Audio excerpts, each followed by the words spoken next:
Pessoal, tudo bem com vocês? Bom dia, boa tarde, boa noite, dependendo do horário que você está me ouvindo. A graça e paz de nosso Senhor e Salvador Jesus Cristo. Estou aqui, eu sou Cristiano Rodrigues e estou aqui para a gente dar continuidade às nossas lives aí do estudo do Apocalipse.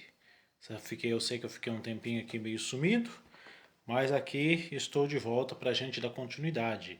E agora eu quero falar sobre as bodas do Cordeiro. É um texto muito legal, Apocalipse capítulo 19. Então vamos ler aqui até o versículo 10.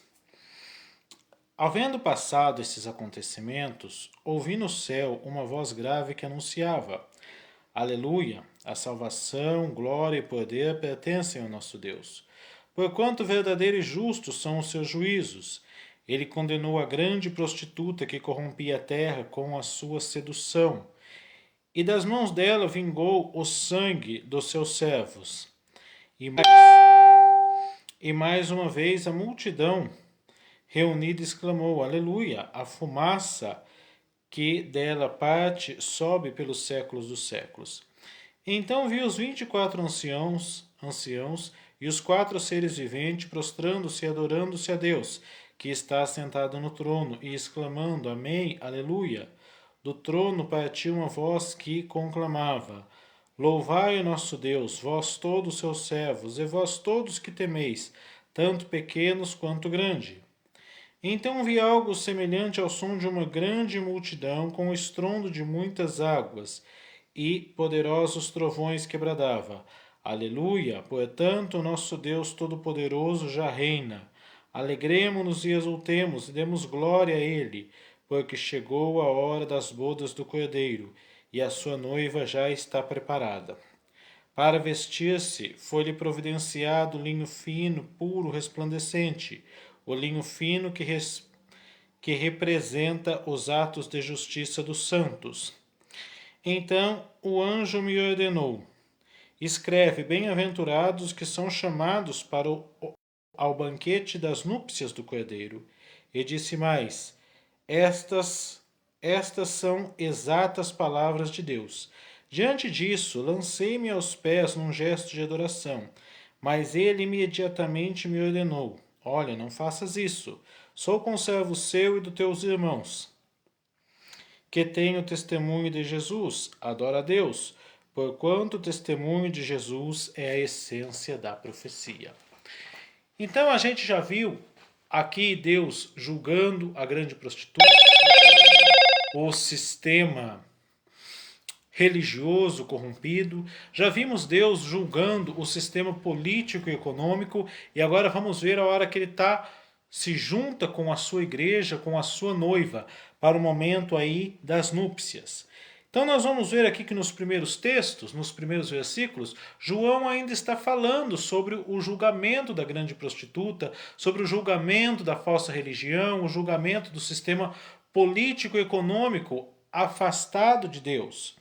Nós vamos ver que o que trouxe o juízo de Deus sobre a falsa religião e sobre o sistema, todo esse sistema mundano corrompido, ele vai dizer aqui no versículo 2, condenou a grande prostituta que corrompia toda a terra com a sua sedução, e das suas mãos vingou o sangue dos seus servos. Então Deus ele traz julgamento por quê?